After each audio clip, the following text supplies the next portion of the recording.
بسم اللہ الرحمن الرحیم، السلام علیکم۔ میرا نام ہے نویز شیخ اور میرے ساتھ آج ایک بار پھر شعیب صاحب موجود ہیں اور ہم دونوں آپ کی خدمت میں حاضر ہیں۔ پاکستان عبرتناک شکست سے دوچار ہو چکا ہے نیوزی لینڈ میں، اور اس کے آفٹر شاکس آنا شروع ہو چکے ہیں۔ مصباح کو سننے میں آ رہا ہے کہ کوچ سے عہدہ برا ہونا پڑے گا، اور جو جنوبی افریقہ کے ساتھ سیریز ہے پاکستان کی، وہ ان کی آخری سیریز ہوگی۔ اور مختلف نام زیر غور آ رہے ہیں، کوئی اینڈی فلاور کا نام لے رہا ہے، کوئی کہہ رہا ہے گیری کرسچن جو ہیں ان سے بھی رابطہ کیا گیا پی سی بی کی جانب سے۔ تو سب سے پہلے بات کرتے ہیں، شعیب صاحب آج ہمارے ساتھ پھر موجود ہیں، کہ جو یہ کیا ہوا پاکستان کرکٹ ٹیم کے ساتھ، یہ مجھے بتائیں۔ وہ بڑے بچے تھے، یہ بڑے لڑکے لے کر آ گئے تھے کرکٹ کھیلنے کے لیے؟ فرسٹ آف آل شیخ صاحب تھینک یو سو مچ کہ آپ نے مجھے اگین مدعو کیا۔ بڑے لڑکوں کی بات نہیں ہے، اصل میں ہم نے کبھی بھی پچھلے 20 سال کے اندر جو ہے نا صرف ایک ٹیسٹ سیریز جو ہے وہ نیوزی لینڈ سے جیتی ہے باہر، اور اس کے علاوہ ہم نے کوئی سیریز نہیں جیتی۔ یہ کہیں کہ یہ صرف اسی ٹیم کا قصور تھا تو یہ غلط بات ہوگی، نہیں، پہلی آپ بات۔ نے بڑی اچھی بات کی ہے کہ ہم نے بڑی سیریز ہاری ہیں، پر جس طرح کی یہ ہار ہے یہ بھی یاد رہے گی اور تاریخی ہار ہوگی ہے۔ نہیں، اس تاریخی تو اس حوالے سے کہہ سکتے ہیں کہ یہ وائٹ واش ایک طرح سے تو وائٹ واش ہو چکا ہے، مگر ہم نے 237 رن سے بھی ایک اننگز اور 237 رن سے بھی شکست قبول کی ہوئی ہے۔ یہ ہار جیت شیخ صاحب ابھی جو ہے نا یہ میٹر اس لیے کر رہا ہے کہ ہمارے جو ہیڈ کوچ ہیں مصباح، ان کو فوراً سے جو ہے وہ پی سی بی کے جو مینجمنٹ ہے، ہائر مینجمنٹ، اس نے یہ کہہ دیا ہے کہ گڈ بائی مسٹر چپس، آپ کی ہمیں ضرورت نہیں ہے، کیونکہ جب سے آپ آئے ہیں تو آپ نے جو ہے نا وہ نیپوٹزم جو ہے اس کو بڑا پروموٹ کیا ہے۔ اس کی میں ایک آپ کو ریسنٹ ایگزامپل دے دیتا ہوں۔ جو گوہر ہیں ابھی پاکستان کے اسکواڈ میں شامل ہوئے، لاسٹ ٹیسٹ جو ابھی کھیلا انہوں نے دونوں اننگز کے اندر ایک اچھا ٹوٹل تو نہیں کیا، مگر ایک ریزنیبل ٹوٹل کیا کمپیریٹیولی پوری ٹیم کے حوالے سے۔ مگر اس گوہر کو لانے میں مصباح الحق کا بہت بڑا کردار تھا۔ اس کی سب سے بڑی ریزن یہ تھی کہ وہ گوہر جو ہیں وہ مصباح الحق کی قیادت کے اندر اسلام آباد یونائٹیڈ کے ساتھ کھیلتے رہے ہیں۔ تو اگر آپ اس طرح لوگوں کو چوز کریں گے کہ وہ ایک بیسیکلی تو وہ آل راؤنڈر ایک اسپنر کے طور پہ گیا تھا، مگر اس نے بیٹنگ میں پرفارم کر دیا، تو اب ہم نے اس کو بنا دینا کہ جناب یہ ایک بڑا اچھا بیٹسمین ہمیں مل گیا ہے اور جناب ہم اس کو لے کے آگے چلیں گے۔ جب کہ وہ، اور ہمیں دیکھیں، ہمیں سیکھنا چاہیے، ہم سیکھتے نہیں ہیں۔ سیکھتے کیسے ہیں کہ نیوزی لینڈ نے اپنی دونوں اننگز کے اندر جو ان کا سینٹنر، جو ان کا مین اسپنر تھا، اس سے غالباً 4 یا 6 اوور کروائے ٹوٹل، اور ہم نے ایک ہی اننگ سے ظفر گور سے 30 اوور کروا دیے، اور اس نے ماشاء اللہ سے 5.5 کی ایوریج سے رنز کھائے۔ تو کیونکہ جب آپ صرف اوبلائج کرنے پہ آ جائیں گے تو پاکستان اسی طرح ہی نیچے آتا رہے گا۔ آپ کی بات ٹھیک ہے۔ اچھا، یہ جاوید صاحب کو بڑی مرچیں لگی ہوئی ہیں، وہ کہہ رہے ہیں وقار یونس کوچ نہیں کومنٹیٹر ہیں، اور مصباح کو کسی اسکول میں بھی کوچنگ نہ ملے۔ تو مجھے وہ لاہور قلندر کی کارکردگی بھی ہم سب کے سامنے ہم جانتے ہیں، اور سب جانتے ہیں کہ عاقب جاوید کس ٹیم کے کوچ ہیں۔ یہاں سے شیخ صاحب میں آپ سے تھوڑا سا اختلاف کروں گا۔ نو ڈاؤٹ کہ عاقب جاوید ایک اچھا بالر تھا پاکستان کا، اور ایک اچھا کوچ بھی ہے۔ اس کے ہار جیت ڈومیسٹک لیول پہ میں یہ بات نہیں کر رہا، مگر آپ یہ دیکھیں کہ اس ٹیم میں سے رائٹ ناؤ 5 پلیئر جو ہیں وہ پاکستان کی ٹیم میں کھیل رہے ہیں۔ اگر ان میں ٹیلنٹ ہے اور وہ بگ بیش میں بھی جا رہے ہیں، ابھی جس طرح آج ہی میں نے خبر تھوڑی دیر پہلے میلبرن جو وہ ہے کاؤنٹی، اس نے کہا کہ وہ ابھی نیوزی لینڈ سے جو ہے وہ آگے ہے حارث رؤف، اور وہ ہمارے قیادت کے ساتھ ہوگا اور اب نیکسٹ بگ بیش کے اندر وہ کھیلے گا۔ تو اس کا مطلب یہ ہے کہ اس نے جو لڑکے پالش کیے ہیں وہ تو ٹھیک کیے ہیں، اب ہار جیت تو ٹیم کے اندر جو ہے وہ چلتی رہتی ہے۔ اب دیکھیں ابھی ریسنٹلی وہ فائنل تک پہنچی ہے ٹیم، تو آگے جیت بھی جائے گی۔ مگر یہ کہنا کہ کمنٹیٹر ہے اور جو ہے مصباح کو کوئی اسکول کا کوچ نہ رکھے، تو میرا خیال ہے تو پھر تو بہت ہی سوالیہ نشان انہوں نے اٹھا دیے ہیں ہائر مینجمنٹ کے اوپر، کہ احسان مانی جو آئی سی سی کے بھی صدر رہ چکے ہیں، اب پی سی بی کے چیئرمین ہیں، اور اسی طرح وسیم خان جو چیف ایگزیکٹو ہیں، وہ بہت اچھا باہر پرفارم کر چکے ہیں وہاں پہ لوکل کرکٹ کے اندر۔ تو پھر تو اس کا مطلب ہے اگین کوسچن مارک جو ہے وہ تو ہائر مینجمنٹ کے اوپر آیا نا کہ اچھا، انہوں نے کیسے کر دیا۔ یہ عاقب نے خالی بات نہیں کی، یہ بات شعیب اختر صاحب نے بھی کی ہے۔ انہوں نے بھی کہا کہ پاکستانی ٹیم جو ہے اسکول سطح کی ٹیم جیسی نظر آئی ہے، اور مصباح کو کوچ بنانے والوں سے باز پرس ہونی چاہیے. اور یہ ہر حوالے سے سوال ہو رہا ہے. اس کے علاوہ تھوڑی سی ہمیں یہ بھی خبریں میں موصول ہوئی تھی پچھلے دنوں, جب T20 سیریز کے اندر ہم بالکل ہی فارغ ہو گئے تھے, وائٹ واش ہو گئے تھے, تو کہا جا رہا تھا ایک کوئی سینیٹر ہیں فیصل جاوید صاحب, ان کا نام آ رہا تھا کہ وہ اصل میں PCB کو کنٹرول کر رہے ہیں, پوری ٹیم کو کنٹرول کر رہے ہیں, کس نے کھیلنا ہے کس نے نہیں کھیلنا. تو اس بارے میں کیا حقیقت ہے اور کیا خبریں ہیں؟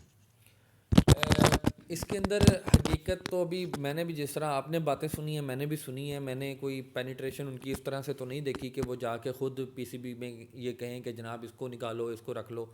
تو ظاہری بات ہے ہیڈ کوچ اور ٹیم اور پھر جو فیلڈنگ کوچ, جو بیٹنگ کوچ, جو بالنگ کوچ, یہ سب مل کے ایک ڈیسیجن لیتے ہیں, اور اس کے بعد پھر چیف سلیکٹر ہوتا ہے جو پھر سلیکشن کے اندر سارے فارمیٹ کو دیکھ کے رکھتا ہے. نو ڈاؤٹ کہ ہوتا ہوگا. اس کی وجہ یہ ہے کہ وہ ایک بڑے منجے ہوئے کمنٹیٹر ہیں, وہ جس طرح اسٹیج کو بڑا اچھا ہینڈل کرتے تھے, اور دیکھیں آج اس کو ثمر ملا ہے کہ وہ سینیٹر بن گیا. تو اس طرح وہ بہت اچھا کمنٹری بھی کرتے رہے ہیں. تو ان کی پینیٹریشن ہوگی, اس حد تک ضرور ہوگی کہ کسی ایک پلیئر کو یا دو پلیئرس کو کھلا لیں یا ان کو ڈراپ کروا دیں, مگر یہ کہنا کہ وہی کلو ہے تو میرا خیال ہے یہ غلط بات ہے. بہت ساری چیزیں ہوتی ہیں جو فیلڈنگ کوچ اور بیٹنگ کوچ اور سب کے سے ہو کے گزرتی ہیں, دین اس کے بعد پھر فائنل رزلٹ ہوتا ہے جو کہ چیف سلیکٹر کرتا ہے. ٹھیک ہے آپ کی بات. اچھا دوسرا یہ مجھے یہ بتائیں شعیب صاحب, جو ہم احتساب کی باتیں کرتے ہیں, ٹھیک ہے میں ٹیمیں میچ بھی ہار جاتی ہیں, سارا کچھ ہو جاتا ہے, اس وقت قوم جو نظر آ رہا ہے کافی غم و غصے کے اندر ہے, اور اسپیشلی جو اس فرٹرنیٹی کے لوگ ہیں, کرکٹرز ہیں, ان کی جانب سے بڑے سخت بیانات آ رہے ہیں, چیزیں آ رہی ہیں. تو PCB بطور ادارہ پولیٹیسائز ہو چکا ہے. PCB جو کام کرنا چاہیے تھا وہ نہیں صحیح طریقے سے کر پا رہا ہے, کیونکہ جب سے یہ حکومت آئی ہے اور جو نئی مینجمنٹ آئی ہے PCB کی نجم سیٹھی کے بعد, اس طرح محسوس ہو رہا ہے کہ کرکٹ ٹیم جو ہے وہ نیچے کی طرف ہی جاتی جا رہی ہے. کوئی بھی سیریز ہو, کوئی بھی جگہ ہو, ہم میچز ہارتے ہی ہیں, خبر یہی آتی ہے. دیکھیں ہماری جو اس میں آپ کی بات میں کسی حد تک اس کو درست ثابت اس طریقے سے کر سکتا ہوں کہ ہماری جو ڈومیسٹک کرکٹ ہے نا, وہ جن پچز کے اوپر ہوتی ہے, جس بال سے ہوتی ہے, کوکو بورا بال سے ہوتی ہے, وہ اس طرح کی بال ہوتی ہے کہ وہ کچھ عرصے کے بعد, یعنی کہ اس کے 10-15-20 اوور ہی گزرتے ہیں تو وہ اتنی سافٹ ہو جاتی ہے کہ وہ پھر اس بالرز کو پھر وہ جسے کہتے ہیں نا شعیب اختر کی زبان میں لتر پریڈ ہی ہو رہی ہوتی ہے. کوئی بھی بالر اس طرح کا نہیں گزرتا سوائے کچھ اسپنرز کے جن کو کچھ بال گھمانی آتی ہے, کوئی دوسرا کروانا آتا ہے, کوئی اندر گھمانی آتی ہے, کوئی فلپر مارنا آتا ہے. ان اسپنرز کے علاوہ تقریباً سارے بالرز جو ہیں وہ پٹتے ہیں. جب تک ہم پچز اس معیار کی اور ڈومیسٹک کرکٹ کے اندر ان پلیئرز کو جو کہ رنز کرتے ہیں, اب میں ابھی ایک جو ہمارے ایک بہت مشہور اینالسٹ ہیں, کرکٹ اینالسٹ, ان کی بات سن رہا تھا. وہ کہہ رہے تھے کہ جب تک ہم جو ڈومیسٹک میں لوگ پرفارم کرتے ہیں ان کو نہیں کھلائیں گے اور امتزاج نہیں رکھیں گے سینئر اور جونیئر کا, تو ہم کبھی بھی ٹیم بلڈ نہیں کر سکتے. تھیوریٹیکلی تو یہ بات بالکل ٹھیک کر رہے ہیں, مگر میں یہ پوچھنا چاہتا ہوں, عابد علی جو پاکستان کے اوپنر ہیں اور جو پاکستان کے اندر جنہوں نے ایک رنزوں کے پہاڑ کھڑے کیے تھے اور وہ پھر سلیکٹ ہوئے اور انہوں نے نو ڈاؤٹ اپنی پہلی اننگز کے اندر سینچری سکور کی, مگر وہ پاکستان میں کی. جیسے ہی وہ پاکستان سے باہر نکلے ان کے بھی وہی 4 رنز, 16 رنز, 20 رنز, 21 رنز, 0, وہ بھی شان مسعود بنے ہوئے تھے. تو میری پہلی تو گزارش یہ ہے کہ آپ کم از کم پچز اس لیول کی بنائیں. اگر پچز اس لیول کی نہیں بنا سکتے تو کچھ تو ایسا کریں کہ اپنے پلیئرز کو مہینے 2 مہینے کے لیے اس طرح کے ٹرفس جو ہوتی ہیں ان کے اوپر کھیلنے کا موقع دیا کریں, تاکہ ان کو باؤنسر پک کرنے کا, ان کو بال سکٹ کا ہو کے نکلنے کا, ان کو سیم ہونے کا پتہ تو چلے. ادھر تو ڈرائی وکٹ ہوتی ہیں, 10-10 ہزار رنز لوگ بنا لیتے ہیں, اس کے بعد پتہ چلتا ہے کہ جناب باہر گئے ٹھوس. تو یہ چیزیں بڑی دیکھنی پڑیں گی, ایسے معاملات حل نہیں ہوں گے. اچھا یہ آپ نے بڑی ٹیکنیکل اور بڑی اچھی باتیں بتا دی ہیں کرکٹ کے حوالے سے. مجھے تھوڑا سا اس چیز کے بارے میں بھی آگاہ کریں کہ جو پاکستانی ٹیم ہے وہ ہمیشہ سے, ہم بچپن سے دیکھتے ہیں کہ جو سب کانٹیننٹ کی پچز ہیں یا UAE کی پچز ہیں وہاں پہ بڑا اچھا پرفارم کرتی ہیں, پر جب نیوزی لینڈ جاتے ہیں, آسٹریلیا جاتے ہیں یا انگلینڈ وغیرہ جاتے ہیں تو وہاں پر آ کر ہمارے بیٹسمین بالکل فارغ ہو جاتے ہیں. آپ نے بڑے اچھے طریقے سے اس بات پر وضاحت کی اور بتایا. مگر اس سیریز کے اندر ہمیں نظر آیا جو ہماری اسٹرینتھ ہے پاکستانی کرکٹ ٹیم کی وہ بولنگ ہے, وہ ہمیں وہ بھی فیل ہوتی ہوئی نظر آئی. ڈسپلن نہیں نظر آیا بولرز کا, اتنی زیادہ وائڈز, اتنے زیادہ ایکسٹراز. پھر دوسری جانب اگر آپ دیکھیں تو مجھے اس طرح محسوس ہوا کہ شاید مجھے بھی موقع مل جاتا تو میں بھی کم از کم 100 رن سے کم ہی کھا لیتا, شاید 100 سکور نہ کھاتا, جس طرح ہمارے جو 4 مین بولرز تھے انہوں نے سینچریاں پوری کی ہیں. دیکھیں ایکسٹراز کے حوالے سے تو میں بالکل آپ سے ایگری کرتا ہوں کہ ایکسٹراز جو ہے نا وہ اگر آپ ہماری پوری ٹیم کے ایکسٹراز دیکھ لیں اور ان کے ایکسٹراز دیکھ لیں تو زمین اور پتہ نہیں, میں تو کہوں گا کہ 7 آسمانوں کا ڈفرینس تھا, کیونکہ انہوں نے ایکسٹراز دیے ہی نہیں. زیادہ سے زیادہ بھی ہوا ہوگا تو کوئی 22 کا رنز ہوا ہوگا, وہ بھی اتنا باؤنس ہو گیا ہوگا بال جو کیپر کے بالکل پہنچ میں نہیں ہوگا. دوسری بات یہ ہے کہ دیکھیں جب ایک بالر بڑی محنت کے ساتھ جب آ کے بال کرتا ہے نا, اس کی بال سیم بھی ہو رہی ہوتی ہے, اس کو ایج بھی مل رہا ہوتا ہے, مگر جو سلپ گلی سلپ سیکنڈ سلپ گلی پھر جہاں پہ بھی کھڑا ہو, جو بیٹسمین پھر جو بالر جو فیلڈر کیچ چھوڑ دیتا ہے نا, تو آدھا جو بالر ہوتا ہے نا وہ وہیں مر جاتا ہے. آپ یہ دیکھیں کہ جس بیٹسمین نے 157 سکور کیے, نائکلز ان کا نام تھا, ان کا پہلی گیند کے اوپر جو ہے وہ کیچ ڈراپ ہو گیا اور وہ کیچ ہو گیا مگر نو بال ہو گئی. تو اس طرح سے کہ ایکسٹراز اور یہ ساری جب جیلن ہوتی ہیں چیزیں تو بالر آبویسلی اس کا جو لیول ہوتا ہے, جو اس کا مورل ہوتا ہے وہ ہائی نہیں رہتا, وہ پھر down to down to down ہوتا چلا جاتا ہے. اور پھر دوسرے اینڈ سے جب وکٹ نہ مل رہا ہو تو ایک شاہین شاہ افریدی کچھ نہیں کر سکتا تھا, گو کہ کوئی 12-13 کے قریب ہمارے کیچز ڈراپ ہوئے. اچھا یہ آپ کی بات ٹھیک ہے, پر دوسری بات پھر بات گھوم پھر کے آ جاتی ہے پی سی بی پہ اور کوچنگ سٹاف کے اوپر. اس سیریز کے اندر بھی اور اس ٹور کے اوپر بھی نیوزی لینڈ کے نظر آیا کہ پاکستانی ٹیم انجریز کا شکار رہی ہے, اور ہم گاہے بگاہے دیکھتے رہتے ہیں مختلف جو ٹورز ہوتے ہیں اس کے اوپر پاکستانی ٹیم جو ہے انٹرنیشنل ٹورز پر انجریز کا شکار رہتی ہے. تو کیا ہمارا جو کوچنگ سٹاف ہے وہ صحیح طریقے سے پراپر طریقے سے پلیئرس کو گائیڈ نہیں کر پاتا, ٹریننگ نہیں کر پاتا, فٹنس کے مسائل بھی نظر آئے پلیئرس کے. اور دوسرا مجھے یہ بتائیں کہ مصباح کا تو فیصلہ ہو گیا کہ ان کو فارغ کیا جا رہا ہے, ابھی تک جو میڈیا پہ چل رہے ہیں وہ 2 نام آ رہے ہیں, اینڈی فلاور اور گیری کرسچن کا. تو اس میں سے اصل پالیٹکس کیا ہے, سجی دکھا کے کبھی کیا مارنی ہے پی سی بی نے اس دفعہ؟ دیکھیں نو ڈاؤٹ کہ ہمارا جو ہے وہ بڑا ایشو رہا. ہمارا مین کی بیٹسمین بابر اعظم جو ہے وہ انجری ہوئی, اس کو 14 دن کا ریسٹ دیا گیا.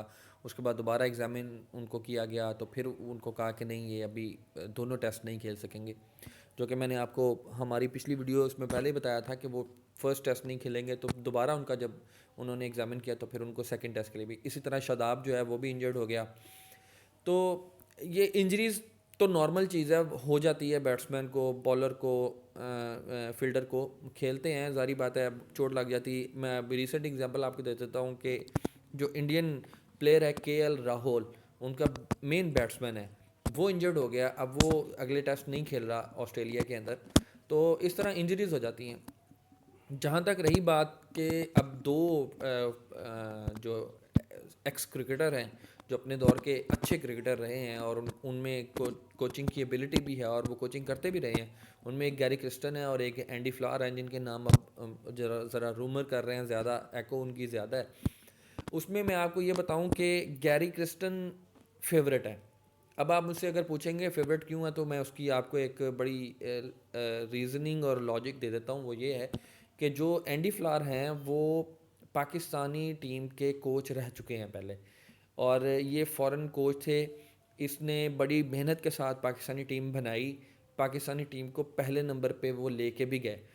اب اس کو رکھیں گے نہیں, اس کی وجہ یہ ہے کہ یہ ساری کی ساری جو چیزیں تھیں وہ تھیں نجم سیٹھی صاحب کے دور کے اندر.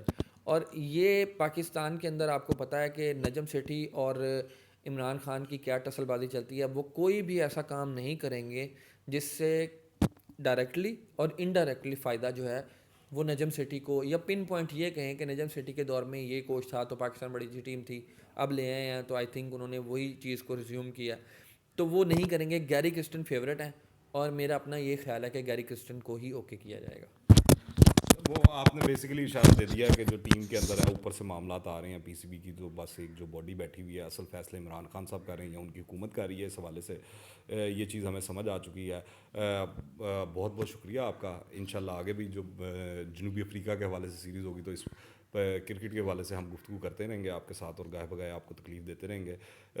میری جانب سے نیوزی لینڈ کو، کین ولیمسن کو بہت بہت مبارک ہو کہ انہوں نے پاکستانی کرکٹ ٹیم کو آؤٹ کلاس کیا، سیریز میں وائٹ واش کیا. جو بہتر تھا وہ جیتا، جو بہتر نہیں تھا وہ ہار گیا.